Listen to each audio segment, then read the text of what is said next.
Los diagnósticos psiquiátricos están absolutamente obsoletos, todos, pero tengo la sensación de que la psicología ha copiado lo peor del modelo médico. Lo peor del modelo médico que es el DSM, hacer diagnósticos pensando solo en enfermedades. La depresión no es una enfermedad mental, en el sentido de que no es una enfermedad del cerebro. Para que se pueda hablar de enfermedad necesita una causa perfectamente reconocida, reconocible, reproducida y que pueda ser observada incluso en una autopsia. Pero no ocurre nada de lo que acabo de decir en la esquizofrenia, ni en la depresión, ni en la ansiedad, ni en el trastorno bipolar, nada de eso. Lo que venimos haciendo desde hace 150 años ya no sirve, pero ya os lo advierto. No hay psicoterapia para la depresión, no hay psicoterapia para la ansiedad, no hay psicoterapia para la esquizofrenia, ni puede haber psicoterapia para la anorexia. Lo que hay es psicoterapia del conflicto por el cual esa persona en este momento de su vida tiene que presentar el sufrimiento con estas manifestaciones. Los diagnósticos psiquiátricos son inventados. No os dejéis hacer un diagnóstico de trastorno mental jamás. Las personas diagnosticadas de depresión, de anorexia, de drogodependencia, de lo que queráis, cada día están un poco peor. Pues buenas tardes, queridas y queridos colegas. Muchísimas gracias al Colegio de la Psicología de Tenerife que me permite estar aquí con vosotras y con vosotros y disfrutar de esta tarde. Muchísimas gracias por vuestra confianza, muchas gracias por estar aquí y por preferir, lo cual me parece que tiene mucho mérito, ¿no? Sois muy valientes, preferir estar aquí durante esta tarde, regalarme esta tarde de vuestra vida, de vuestro tiempo, en lugar de estar caminando por estas maravillosas calles, ¿no? Yo soy de Madrid. Nací en Madrid y no hay nada que me guste más que venir a las Islas Canarias. De verdad, mi familia sabe, y eso es un meme ya en mi casa, que si algún día me pierdo, me tienen que buscar en las Islas Canarias, no hay en ningún otro lugar del mundo, ¿no? Así que pues me siento muy afortunado, estoy muy agradecido, como os decía, me doy cuenta del esfuerzo que hacéis y lo valoro mucho. Y bueno, pues vamos a intentar que esta tarde os sirva de algo. En todo caso, pues intentar también justificar el esfuerzo que ha hecho el colegio y el esfuerzo que estáis haciendo todos por estar aquí. Vamos a ver el tema con el que yo hablé en su momento con Carmen Linares, la decana, y con la junta directiva, y que nos parecía que podía ser una buena idea. Le pusimos este título, ¿no? Desmontando la depresión, nuevas perspectivas para un viejo problema, pero quiero hacer un par de advertencias para empezar, para que quede claro y para que sepáis dónde os habéis metido, porque todavía estáis a tiempo de marcharos y de disfrutar de la tarde, ¿no? La mayor parte de las cosas que voy a contar aquí a lo largo de esta tarde no son solamente para la depresión, vais a ver que va a servir para prácticamente todos los diagnósticos psiquiátricos, porque lo que voy a intentar plantearos, no sé si os convenceré o no, ni es el objetivo. Mi objetivo no es convenceros de nada, pero al menos plantearos algunas cosas provocadoras. Lo que voy a plantear esta tarde es que los diagnósticos psiquiátricos están absolutamente obsoletos, todos. El de la depresión y todos los demás. Una de las grandes catástrofes de la psiquiatría que yo he vivido en primera persona, llevo 50 años siendo médico, una de las grandes catástrofes de la psiquiatría y al rebufo de ello, creo que también de la psicología, fue la edición del DSM-3, la tercera edición que es a la que yo llego y la que tiene además más difusión en todo el mundo, ¿no? El DSM-3 acabó con la psicopatología, acabó con la manera de entender al paciente, de buscar, de ver al paciente, para centrarnos fundamentalmente en los diagnósticos, centrarnos en la búsqueda de los síntomas, en lugar de intentar comprender a las personas. Este va a ser un poco el discurso general de toda esta tarde, ¿de acuerdo? Vamos a hablar muy poco del DSM, y lo que cada vez que menciono el DSM va a ser para denostarlo, os lo advierto también, para que no haya desde el primer momento, que no haya dudas. Y otra vez hemos elegido la depresión porque es el diagnóstico. ¿Hay una epidemia de depresión? No, creemos que no. Lo que hay es una epidemia de diagnósticos. Entonces hemos elegido la depresión porque es el más frecuente. Todo el mundo habla en todos los medios de comunicación, ¿verdad? Se habla de la depresión, la epidemia de depresión, cómo aumentan las cifras de depresión. Bueno, pero insisto, lo que vamos a contar aquí podría decirlo prácticamente igual del trastorno bipolar, de la esquizofrenia, de los trastornos alimentarios, de lo que queráis, ¿de acuerdo? Porque vamos a intentar respondernos a la pregunta fundamental de la psicopatología, que se ha olvidado absolutamente en los últimos años, ¿no? En el estudio de la psiquiatría, que es ¿cómo hemos llegado hasta aquí? Que es la pregunta que os recomiendo que hagáis a vuestro paciente, o que al menos os hagáis con respecto a vuestro paciente. ¿Cómo hemos llegado hasta aquí? ¿Qué te ha pasado? Cambiar la pregunta, veréis que sobre eso vamos a insistir a lo largo de la tarde. ¿Qué te ha pasado para que en este momento concreto de tu vida no puedas levantarte de la cama, no puedas trabajar, no puedas dormir, no puedas comer, tengas que comer mal o tengas alucinaciones? Vamos a ver esto, ¿cómo hemos llegado hasta aquí? Otra vez, la pregunta típica de la psicopatología que hace algún tiempo que se terminó. ¿A qué llamamos depresión? Pues llamamos depresión a casi cualquier cosa, ¿verdad? En términos, ya no en términos coloquiales, las personas están depres, no en términos coloquiales, no, incluso en términos clínicos, entre nosotros mismos llamamos depresión, insisto, a casi cualquier cosa, porque además los criterios diagnósticos psiquiátricos son tan fáciles de cumplir que en este momento, aquí, en este grupo, pues como el 30%, como el 32% de las personas que estamos aquí, por cierto, padecemos algún trastorno mental. ¿Os habéis dado cuenta de eso? Vamos a ver, que os habéis dado cuenta que sabéis que esas son las cifras. El 32% podríamos tener un diagnóstico de trastorno mental, un 12, un 14%, más de uno. ¿Sabéis? Porque una cosa fantástica que se inventó la APA con el DSM es el concepto de comorbilidad. Es tan terrible como que una sola persona puede tener 5 diagnósticos. Eso os raya, ¿no? Como dicen mis hijos, los jóvenes, decís, esto me raya, me vuela la cabeza, ¿no? Te vuela la cabeza que una persona pueda tener 5 diagnósticos, ¿no? Y de hecho, con eso es con lo que estamos trabajando. Llamamos depresión a casi cualquier cosa, pero lo que voy a plantearos aquí también es que este modelo de diagnóstico, este modelo de abordaje, esta manera de hacer psiquiatría, de hacer psicoterapia, se ha terminado, ¿de acuerdo? Aquí vamos a cantar un requiem. La psicoterapia se inventó hace 150 años, aproximadamente, se inventó la psicoterapia. La psiquiatría biológica, que es la psiquiatría mainstream, la psiquiatría oficial, la psiquiatría biológica tiene como 50 años. Pues mira, yo creo que está bien, que ya está bien, que fue bonito mientras duró, pero ya está bien, ¿de acuerdo? No hay nada en ninguna, desde ninguna perspectiva científica que dure 150 años. Nada, no ha habido nunca, ni siquiera los 50 años de la psicofarmacología, ¿no? Así que esto se ha terminado. El modelo con el que hemos venido trabajando hasta ahora se terminó. Y ya en el año 2017, el comisionado para los derechos humanos de la ONU planteó que hacía falta una revolución en la atención a la salud mental. Y estos datos están a vuestra disposición. Las diapositivas voy a presentar muchas con artículos, con reseñas, con bibliografía, con datos. Si os parece, lo que puedo hacer es dejar las diapositivas al colegio y que el colegio os las haga llegar de alguna forma, no sé, eso ya como queráis, ¿no? Pero estas diapositivas las he preparado para vosotras, así que son vuestras. Yo no tengo ningún inconveniente en compartirlas, naturalmente.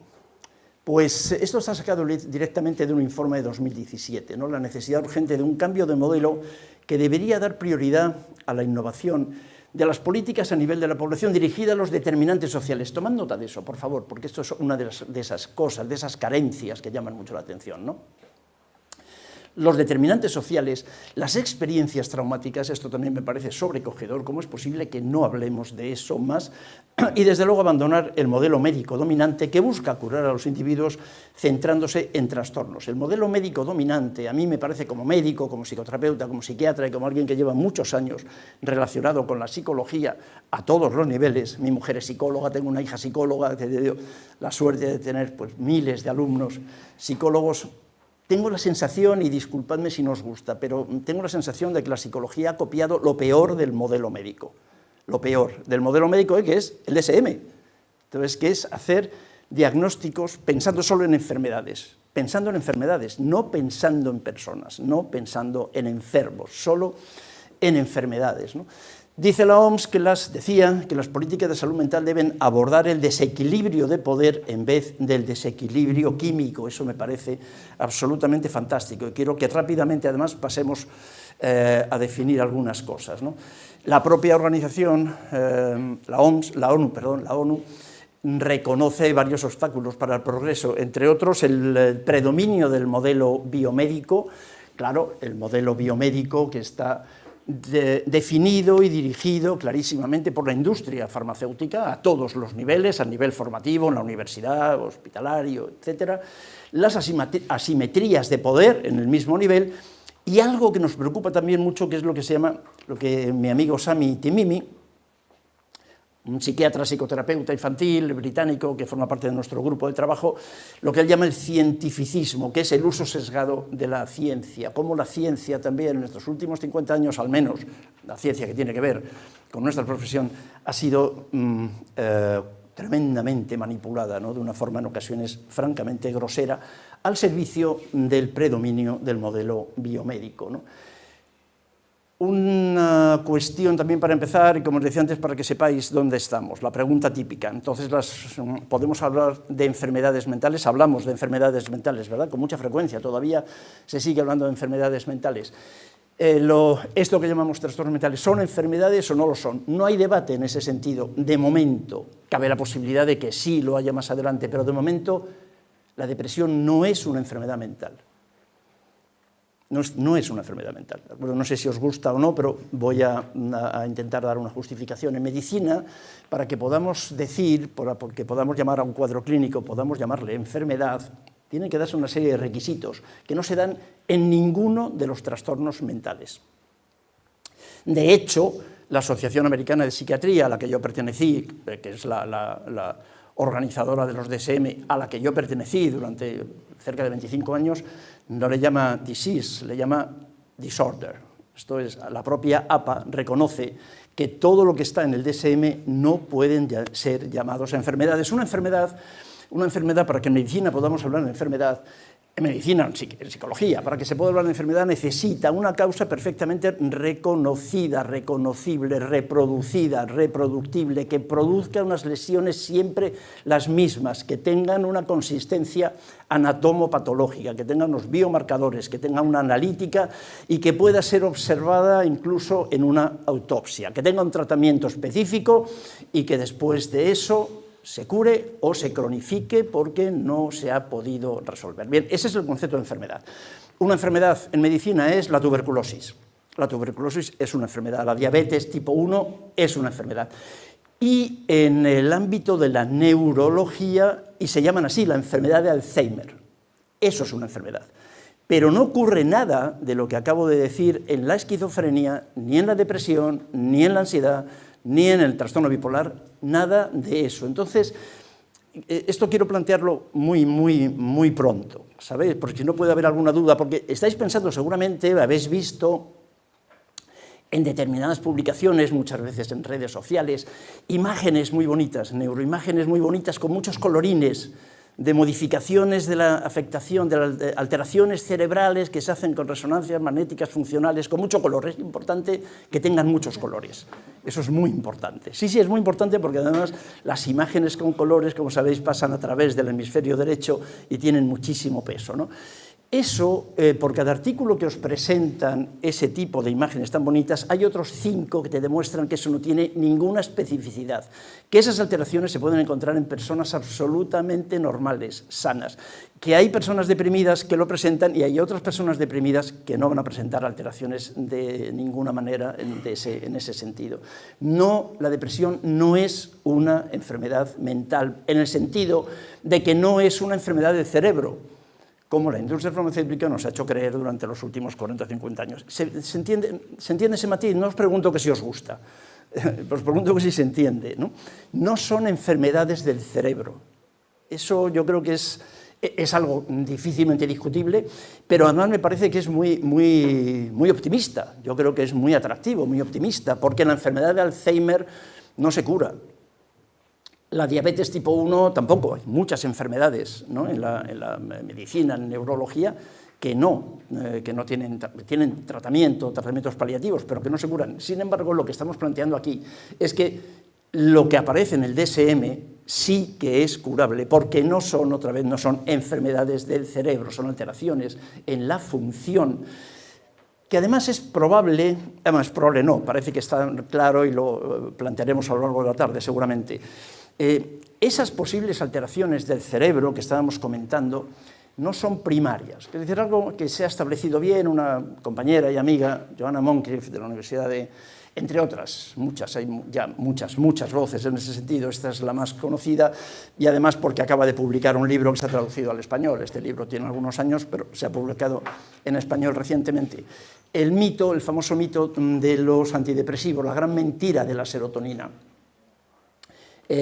Todas y todos habéis escuchado y habéis dado por bueno, porque por cierto yo lo escuché en el año 70 y finales de los 70, principios de los 80, yo lo escuché y lo di por bueno, y yo me lo creí, y durante muchos años yo he estado convencido y explicando a mis alumnos el modelo serotoninérgico, monoaminérgico en general de las depresiones. Eso hoy lo que sabemos es que fue simplemente un modelo de marketing farmacéutico.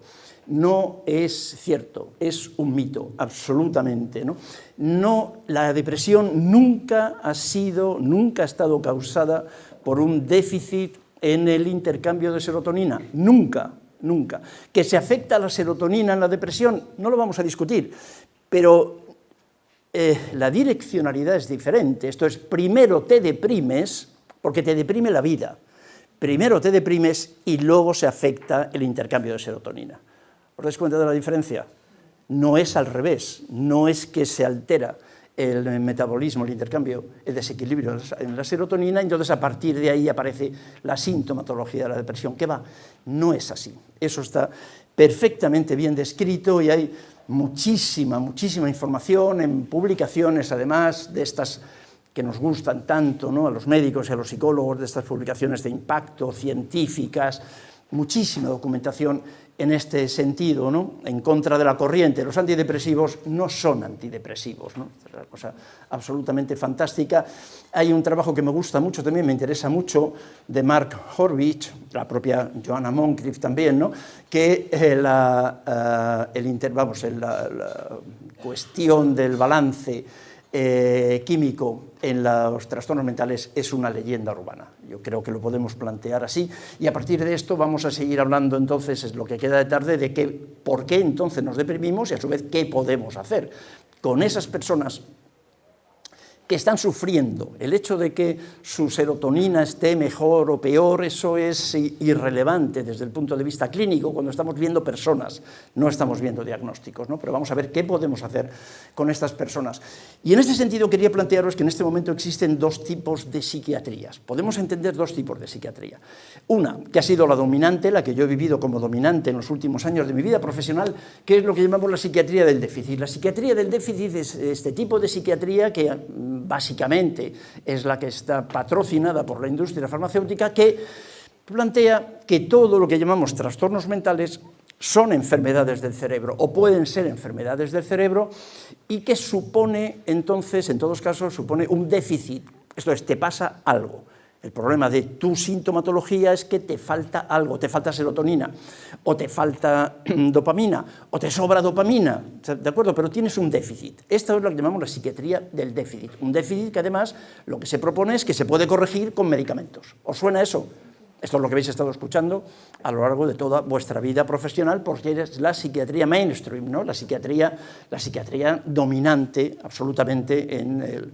Todavía, cada día menos, es verdad que cada día menos, pero todavía dominante en los ámbitos académicos. Y luego está la psiquiatría de la defensa, que también llamamos ahora post-psiquiatría, y es esa psiquiatría a la que yo y otros muchísimos colegas nos incorporamos desde hace ya algunos años. Es lo que llamamos la psiquiatría de la defensa, en la que lo que entendemos es que este es un trabajo interesante y reciente, ¿no?, en relación con el TDAH, pero podríamos decir exactamente lo mismo de la depresión otra vez, o de la esquizofrenia, o del trastorno alimentario, ¿no? La sintomatología, el síntoma que tú presentas, es un intento adaptativo. No es un déficit de nada, es un intento de adaptación a un contexto que es insoportable. Esto me lo explicó muy bien un paciente mío hace muchos años, ¿no?, cuando empezó diciéndome, oye, un adicto a opiáceos, ¿no? Y cuando me empezó diciéndome, oye, acababa de conocerme, yo era un psiquiatra muy joven, estaba en el hospital, entra en la consulta y me dice, oye, no empieces con la milonga de que tengo que dejar la droga, ¿eh? No me vengas contando que tengo que dejar la droga, porque verás, para mí la droga no es el problema, para mí la droga es la solución. El problema es mi vida, el problema es mi historia, el problema es lo que yo tengo en mi casa. pocas veces me lo han explicado también, ¿sabéis? Esto es lo que llamamos la psiquiatría de la defensa, ¿no? La droga, sea cual sea, la droga, el síntoma, la bulimia, el vómito, el no poder comer, las alucinaciones auditivas o visuales, son intentos adaptativos de la persona para escapar del sufrimiento y para llamar la atención. Es verdad que es para llamar la atención, yo eso es algo que he vivido mucho también en el hospital, que me provocaba mucho malestar. El otro día hacía un podcast con una chiquilla que ha superado una anorexia de 20 años de evolución y me contaba esto, ¿no? Cómo todo lo que ella hacía se daba cuenta que era para llamar la atención, que los clínicos que la atendían la despreciaban y decían no le hagas caso, ¿no? Sus intentos de autolisis, las autolesiones, el no comer, o sea, la sintomatología, todo es una histérica. ¿Habéis oído eso alguna vez? Es una histérica, todo lo hace por llamar la atención. Eso es una cosa que a mí desde muy chiquitín, desde que yo era muy pequeño, en el ámbito médico, estudiante de medicina, me provocaba mucho malestar. Siempre me produjo malestar, ¿no? Porque claro que es por llamar la atención, y no se os ha ocurrido que a lo mejor lo que tenemos que hacer es darle atención. Claro que son llamadas de atención, naturalmente, ¿no? Claro, hay una necesidad básica, absolutamente básica en el ser humano, que es ser visto. Cuando nacemos, una de las pocas cosas que necesitamos, bueno, comer, lógicamente, y eso nos lo dan mejor o peor, pero una de las cosas que necesitamos para construirnos, que nos construimos en la relación, es la mirada.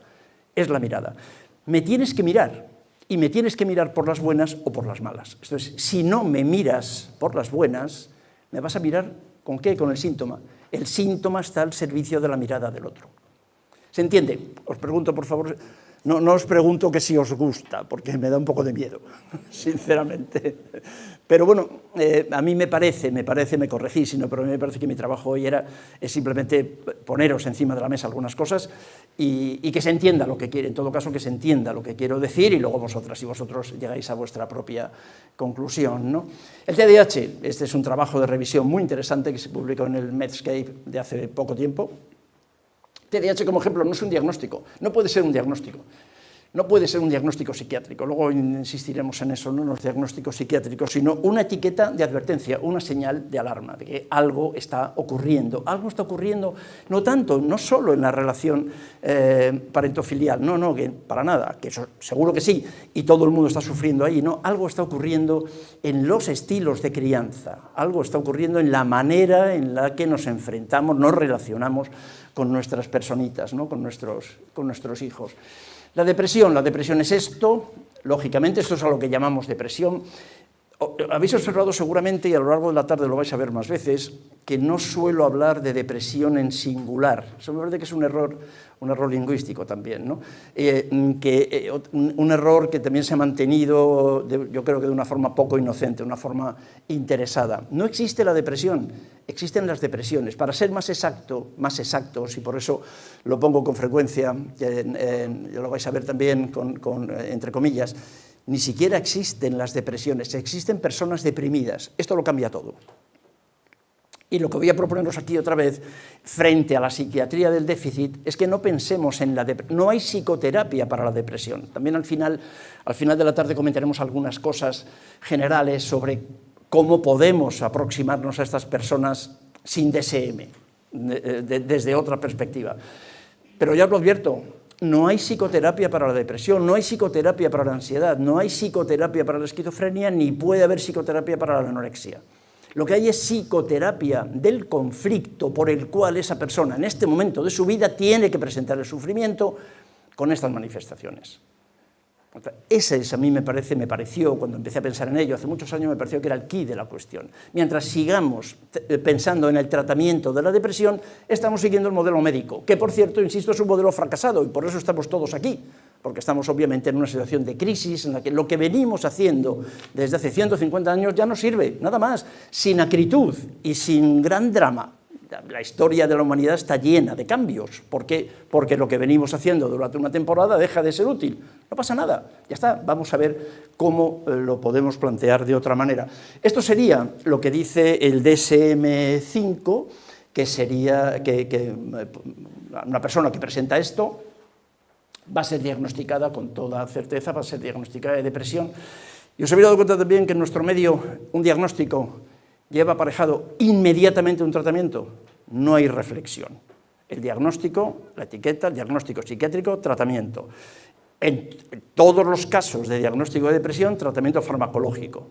Y siempre que se pueda, una intervención psicoterapéutica. Pero una intervención psicoterapéutica que no siempre está otra vez pensada en la persona y en la historia de la persona, sino una intervención psicoterapéutica pensando en el diagnóstico, pensando en la depresión, como si la depresión existiera. ¿Os dais cuenta? No, vamos a insistir luego en ello, ¿no? Atención al sesgo categorial, lo que se llama el sesgo categorial, ¿no? La depresión frente a persona deprimida. Esto es lo que quiero plantearos aquí a lo largo de la tarde. No hay tratamiento para la depresión, ¿de acuerdo? Vamos a ver qué podemos hacer con personas deprimidas que, por cierto, manifiestan su sufrimiento en todas las áreas vitales, no solo como estado mental. Esto es una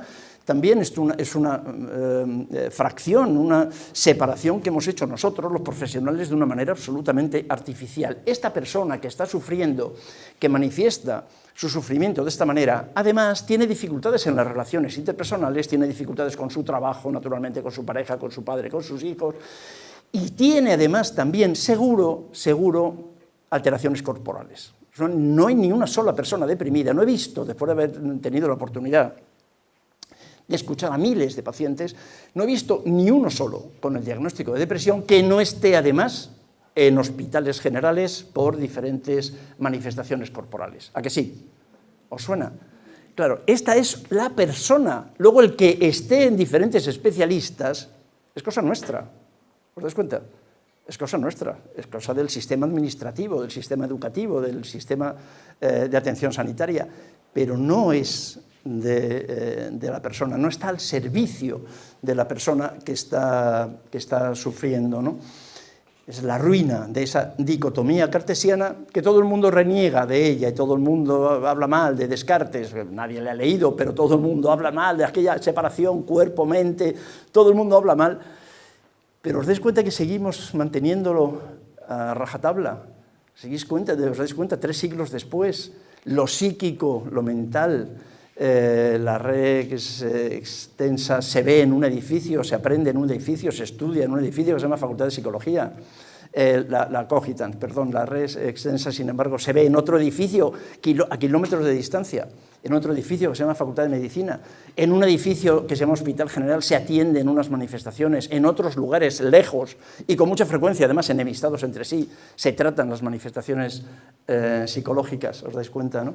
¿Cómo se mantiene esta dicotomía que todo el mundo reconoce que está equivocada, que está periclitada ya, ¿no? Que está... La depresión, eso que se llama depresión, solamente se puede entender como, entre comillas, enfermedad global, biopsicosocial, o como luego os propondré, socio-psicobiológica, ¿no? Bueno, una depresión, ¿qué puede ser? Como mínimo todo esto, y una de ellas es un grito de protesta, y desde luego la psiquiatrización de la tristeza, la psiquiatrización, el fenómeno de psiquiatrización, la psiquiatrización del malestar. Eso es... como mínimo, algunas de las cosas a las que llamamos depresión.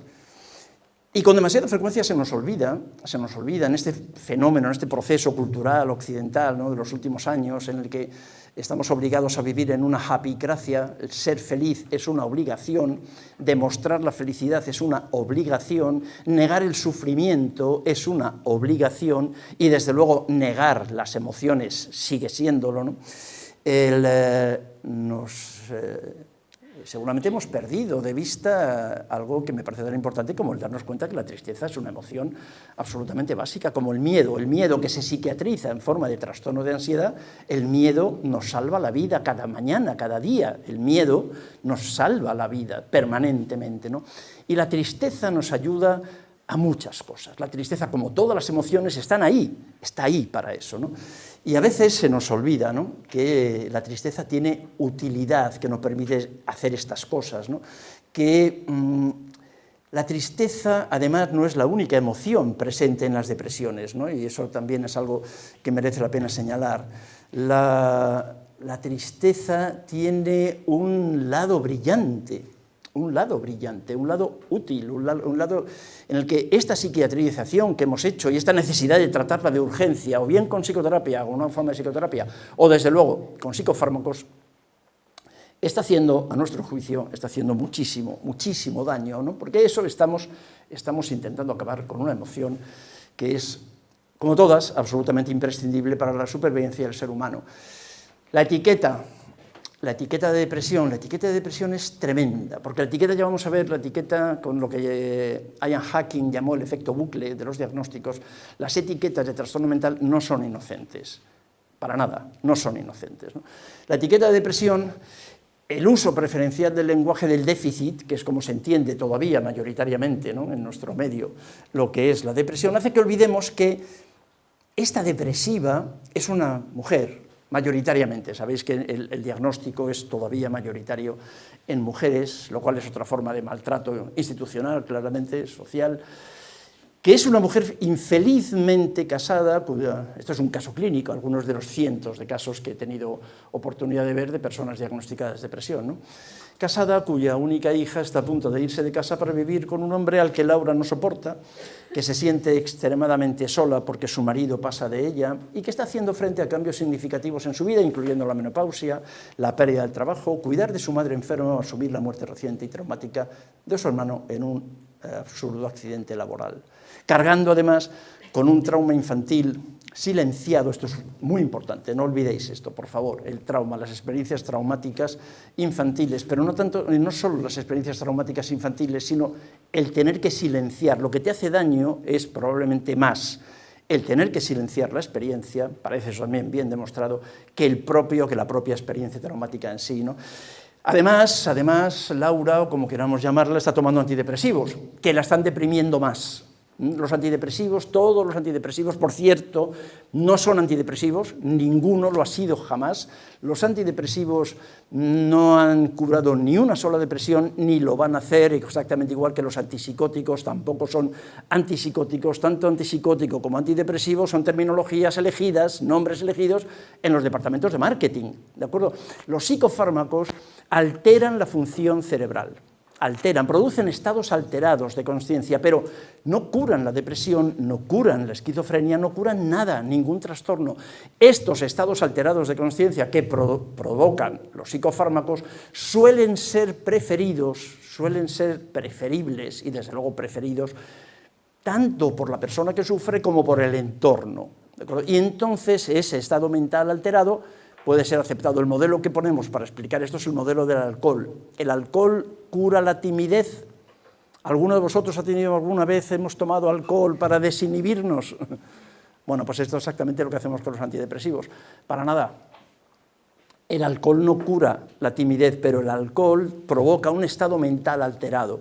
Con este estado mental alterado, disminuimos la censura, ¿no? Disminuimos la inhibición, y entonces, bueno, pues aparece una conducta anómala, que es preferible durante una temporada corta, durante unas horas, es preferida por esa persona a la fantasía de rechazo, de no ser aceptado, de tener una reacción vasovagal, vergonzosa, la timidez. En resumen, la timidez, que por cierto es un ejemplo de cómo se ha convertido en un trastorno mental.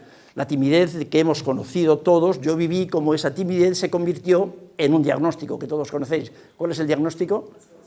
La fobia social.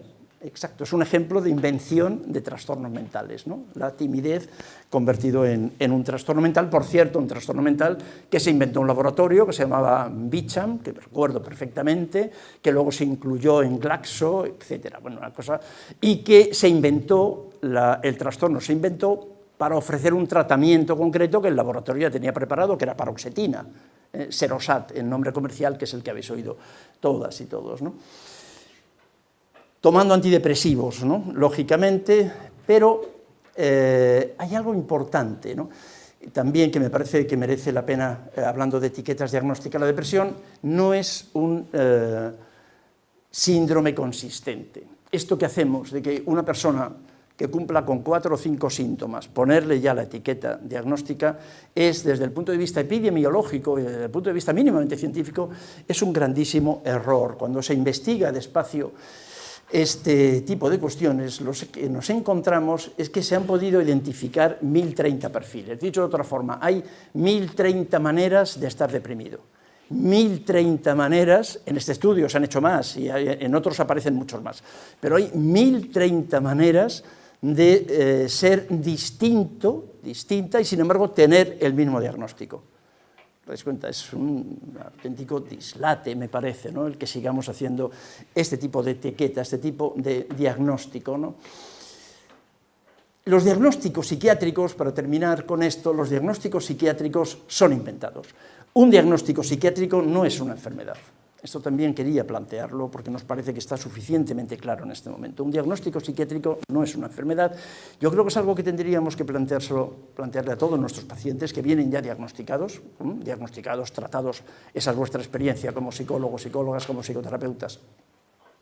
Que vuestro paciente viene ya diagnosticado, ¿verdad? Diagnosticado y con tratamientos, además, farmacológicos. Un diagnóstico psiquiátrico no es una enfermedad del cerebro. Ya comentábamos al principio la diferencia entre enfermedad y trastorno, o mejor, entre enfermedad desde el punto de vista médico y manifestación del sufrimiento, alteración psicológica, si queréis. A mí me gusta más, después de tantos años dándole vueltas, lo que me gusta es el concepto de manifestación del sufrimiento. O sea, la depresión no existe, la depresión es un invento, la depresión está inventada, pero porque la depresión es un diagnóstico, ¿entendéis el matiz? El diagnóstico de depresión es lo inventado. Eso no, pero porque está inventado todo, lo inventamos todo, todos los diagnósticos psiquiátricos son inventados, todos se hicieron por consenso entre unos cuantos colegas, con un 80% de contaminación en lo que se refiere a los intereses, al conflicto de intereses, pero los diagnósticos son entidades socioculturales frente a entidades naturales. Una montaña es una entidad natural, un caballo es una entidad natural, y al caballo le da exactamente igual que le llames burro, ¿no? Pero un caballo es una entidad natural. Un diagnóstico es una entidad interactiva, es una entidad sociocultural. Un diagnóstico es inventado. ¿Entendéis lo que quiero decir con inventado? No lo digo peyorativamente, sino como construcción. A ti te pasan cosas, que esto es lo que quería señalaros, a este 30 y tantos %, ¿no?, de colegas que estamos aquí, que podríamos ser diagnosticados de un trastorno mental. No os dejéis, por cierto, no os dejéis, ya que estamos aquí, pero no os dejéis hacer un diagnóstico de trastorno mental jamás, y no os dejéis de ninguna manera que os digan que tenéis el colesterol alto y que toméis estatinas, por lo que más queráis. No lo permitáis, no dejéis que os hagan análisis de colesterol. Hacedme caso. Si tenéis alguna duda, luego se lo preguntamos aquí a este grupo de colegas, ¿no?, que están aquí, ¿no? Un diagnóstico, a ti te pasan cosas, y entonces yo artificialmente le llamo depresión. ¿Se entiende ese matiz? A ti te pasan cosas, eso no se está discutiendo.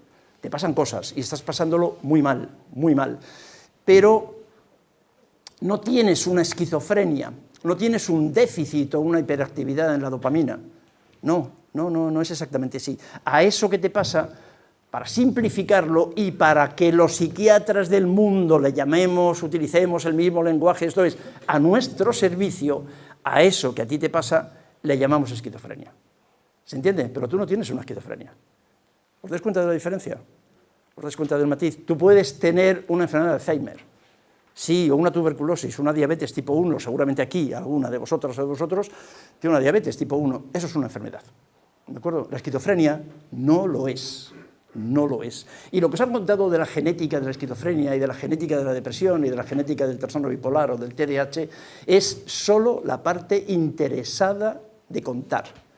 Por cada artículo que os cuentan que la esquizofrenia tiene un porcentaje altísimo de genética, hay otros 2 o 3 que te cuentan que no es así, que es para nada es algo tan consistente. No soy un diagnóstico, soy una historia. Los psiquiatras y los psicólogos lo que hacemos es utilizar permanentemente una tautología, ¿no? Como no te puedes levantar de la cama, no puedes ir a trabajar, estás triste, además has perdido peso, tienes problemas con el peso y con el sueño, entonces por eso estás deprimido. ¿Y por qué estás deprimido? Porque no te puedes levantar de la cama, porque has perdido peso, porque todo eso, ¿os dais cuenta? No tenemos otra explicación. Esta es la tautología psiquiátrica que utilizamos sistemáticamente, y eso es lo que Ian Hacking llamó el efecto bucle. Tened mucho cuidado con eso, porque los diagnósticos no son inocentes. Cuando nosotros a una persona le ponemos un diagnóstico de trastorno límite de la personalidad, que personalmente me parece una barbaridad, un ejemplo también está eso muy bien estudiado, un ejemplo de cómo otra vez el sistema se ceba con las mujeres, como hace muchos años se utilizaron otro tipo de diagnósticos, incluyendo el de brujería, ¿no? El último que se ha inventado para seguir agrediéndoos es el de trastorno límite de la personalidad. Los diagnósticos no son inocentes, la etiqueta pasa a formar parte de la identidad de la persona, obliga a los demás a verle de esa manera y se forma este bucle infinito, ¿de acuerdo? Yo soy TLP, porque me han dicho que tengo TLP, yo me veo entonces como TLP, puedo obtener algún tipo de ventaja sobre... Eso no lo vamos a discutir, el sistema ha organizado el hecho de que puedas obtener, o que pueda parecer que obtienes algún tipo de ventaja, y todo el mundo me ve como TLP. En resumen, al final, ¿qué estamos haciendo? Pues este bucle. La depresión y el contexto. Los deprimidos son deprimentes, son vistos como deprimentes, y como son vistos como deprimentes, lo que le devuelve el contexto es que están deprimidos. Y esto es lo que llamamos una realimentación positiva, un feedback positivo, que es, aquí lo dibujo en forma de círculo, y habitualmente utilizamos en el lenguaje coloquial, utilizamos lo de los círculos viciosos, ¿os suena? No existen los círculos viciosos en las relaciones humanas, no puede haber relaciones humanas circulares, las relaciones humanas son espirales, cada día es un poquito mejor o cada día es un poquito peor. Cuando estáis enfadados con vuestra pareja, si no lo limitáis, cada día es un poquito peor. Cuando las cosas van bien, cada día es un poco mejor, cuando van mal, un poco peor. No hay ninguna posibilidad de bañarse 2 veces en el mismo río, no hay ninguna posibilidad de ser 2 segundos distintos la misma persona. Así que esto, aunque está dibujado en forma de círculo, no puede ser un círculo. Las personas diagnosticadas de depresión, de anorexia, de drogodependencia, de lo que queráis, os decía al principio de la tarde, esto es válido para cualquier diagnóstico, ¿no? Cada día están un poco peor. Y como ellos están un poco peor, nosotros los vemos cada día un poco peor.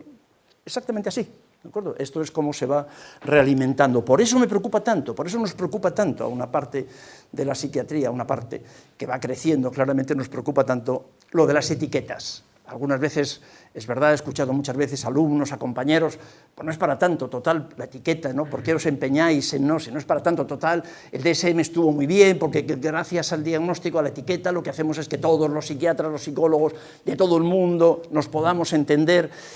Eso me parece que es un precio que ha salido carísimo, carísimo. Si eso ha servido de algo, en todo caso, el precio que hemos tenido que pagar en términos de malestar de nuestros pacientes y de escasa comprensión de nuestros pacientes, yo creo que ha sido carísimo. Y bueno, termino con la cuestión del diagnóstico, que me parece que era una cuestión fundamental para entender que la depresión no existe. Termino con una buena noticia, y es que el DSM-5 está muerto. Yo personalmente estoy encantado con eso, ya está, estoy absolutamente encantado. El DSM-5, como sabéis, está muerto. Si lo dudáis, os recomiendo todas estas publicaciones que pongo aquí, tienen acceso gratuito, las podéis encontrar. Como os decía antes, os pasaré las diapositivas. Esto está publicado en enero del 26, hace muy poco tiempo, y el propio comité de creación del futuro DSM, le llaman futuro DSM porque ni siquiera están seguros de llamarle DSM-6. Es posible que no se llame DSM-6, de hecho han cambiado, ya no es diagnóstico, manual de diagnóstico y estadístico de las enfermedades mentales. Ahora, en un giro de estos de huida hacia adelante, le van a llamar manual científico de los trastornos mentales. Pero todavía no saben cómo llamarle, por eso de momento estamos con el Future, estrategia para el futuro DSM. Pero lo que la propia comisión de la APA, a la que yo os contaba, a la que yo pertenecí, en el año 2015 ya llevaba 19 años, esto es uno de los carnés que me mandaban, en 2015 ya llevaba 19 años de socio, de miembro. Al frente del comité del futuro del DSM han puesto por fin a una mujer, eso es lo único que me parece útil, a una mujer, y además a una mujer de origen, una puertorriqueña de origen hispano, a María Antonia Oquendo. Una de las cosas lo que hace en este documento, disculpadme, en este documento, si tenéis interés por leerlo, yo os recomendaría que lo hicieseis, lo que hacen es ellos mismos desmontar el DSM-5. O sea, reconocer que no hay biomarcadores, reconocer la falta de fiabilidad, reconocer los errores metodológicos en su confección, bueno, reconocer la falta de culturalidad. Bueno, reconocer en todo caso, reconocer el fracaso. Esto es lo que hacen ellos. Y a partir de ahí se plantean entonces una estrategia para ese nuevo DSM. Y una de las cosas que plantean como que de repente se les ha ocurrido, de repente que sí, que van a incluir los determinantes sociales. Llevamos como 20 años, 30 años hablando de esto, ¿no? Y proponiendo que incluyan los determinantes sociales. Ahora sí, ahora parece que van a incluir los determinantes sociales. No estoy seguro de que los resultados sean, dada la sensación de que puede ser un pastiche, no estoy seguro de cuáles van a ser los resultados, pero tenéis por delante, yo me alegro mucho de que en nuestro centro clínico, hace ya muchos años, no utilizamos criterios diagnósticos DSM para nada, ninguno de nuestros pacientes sale con una etiqueta diagnóstica, no nos lo han pedido jamás, no tenemos ningún problema en ese sentido. Por lo tanto, a mí el que el DSM-5 esté muerto no me preocupa lo más mínimo, pero me preocupáis vosotras y vosotros, porque muchas de vosotras y vosotros tenéis que seguir, por diferentes motivos, seguiréis utilizando el DSM-5, así que os esperan 5 años fantásticos, porque el futuro DSM no aparecerá hasta el 31, con suerte, así que os quedan 5 años haciendo diagnósticos de mierda, con perdón, disculpadme, por favor, disculpadme la impresión. Disculpadme la expresión, no suelo utilizar estos términos, pero no os envidio, porque fijaos qué cosa más dramática. Vais a seguir utilizando diagnósticos DSM-5 cuando la propia APA reconoce que son una shit, utilizando su terminología, ¿de acuerdo? Que son una reverenda mierda. Así que no os envidio a ver lo que hacéis, ¿de acuerdo? Que sepáis que lo que estáis, que cada diagnóstico de DSM-5 que utilicéis a partir de ahora es una ruina denostada por los propios creadores del invento, ¿no? Me parece fantástico. Me parece genial, son de esas alegrías que a uno le da la vida, ¿no? Yo tengo mucha suerte en mi vida está llena de alegrías, una de ellas es estar aquí en Tenerife con un grupo de colegas fantástico, ¿no? Pero esta es yo llevo hablando mal del DSM desde que lo conocí en el año 1982 y me pareció un disparate desde el principio. Pero bueno, pues llevo 40 años esperando que apareciera esto, así que ahora mismo tengo que reconocer que estoy francamente encantado, ¿no? Voy a recomendaros a un autor que seguramente conocéis todas, que es Byung-Chul Han, ¿no? Me parece que esto es una manera bonita de aproximarnos también al fenómeno de lo que se llama depresión, que vamos a dejar de hablar de depresión, en general vamos a empezar a pensar en sufrimiento, en malestar. Byung-Chul Han, un filósofo de origen coreano, profesor de la Universidad de Berlín, plantea en un libro, el más conocido suyo, que la mayoría conoce, que es La sociedad del cansancio, ahora voy a hacer la referencia, lo que Byung-Chul Han lo que plantea es que no estamos ni tristes ni deprimidos, que lo que estamos es cansados.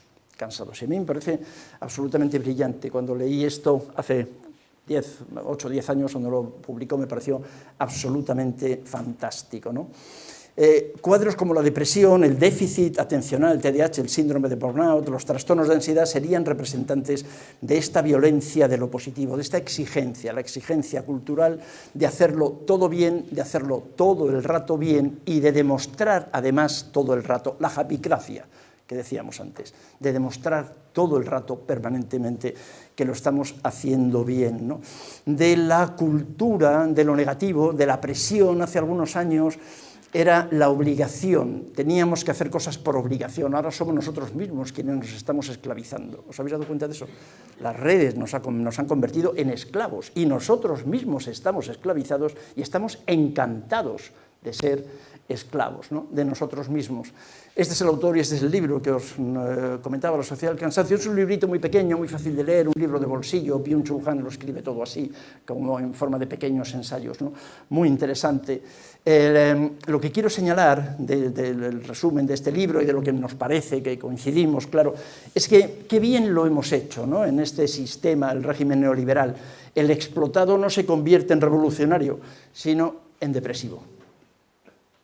hemos convertido la queja, la revolución, está de una forma muy sibilina, ha desaparecido, no hay rebeliones. ¿Os habéis dado cuenta que no hay rebeliones en el mundo y que no nos esperan? No las hay, no las va a haber, ¿no? ¿Por qué? Porque lo que hemos hecho ha sido, de una manera fantástica, convertir al posible revolucionario, le hemos convertido en depresivo, haciéndole responsable de su propio malestar. Haciéndole responsable porque le falta serotonina, porque le falta voluntad, porque, ¿os dais cuenta? Desde la presión de lo positivo, le hemos convertido, nosotros mismos le hemos convertido en enfermo. Así que me parece que es absolutamente fantástico. La población está deprimida, hay una epidemia de depresión, en absoluto. Hay una epidemia de diagnósticos. ¿Os dais cuenta de la diferencia? De diagnósticos de depresión, porque estamos, en todo caso, diagnosticando de depresión, no sé qué hora es, y teníamos que hacer un descanso, bueno, todavía estamos, sí. Hacemos un descanso a las 6, ¿os parece? A las 6, si podéis soportarlo. Si no, cuando no podáis más, me hacéis una señal, por lo que más queráis, y paramos. ¿Veis? El explotado no se convierte en revolucionario, el explotado se convierte en depresivo. Y esto es lo que estamos viendo en nuestra consulta, y por eso me preocupa la última línea, ¿no? ¿Por qué? Y por eso quiero compartirlo con vosotras y con vosotros, porque nosotros podemos ser cómplices. ¿Cómo somos cómplices de esto? Diagnosticando. ¿Se entiende? Poniendo etiquetas, con el DSM. Es decir, el DSM es el brazo armado del régimen neoliberal que convierte el sufrimiento, que convierte la protesta, que convierte la llamada de atención, el grito de ayuda, la protesta, la convierte en enfermedad. ¿Os dais cuenta?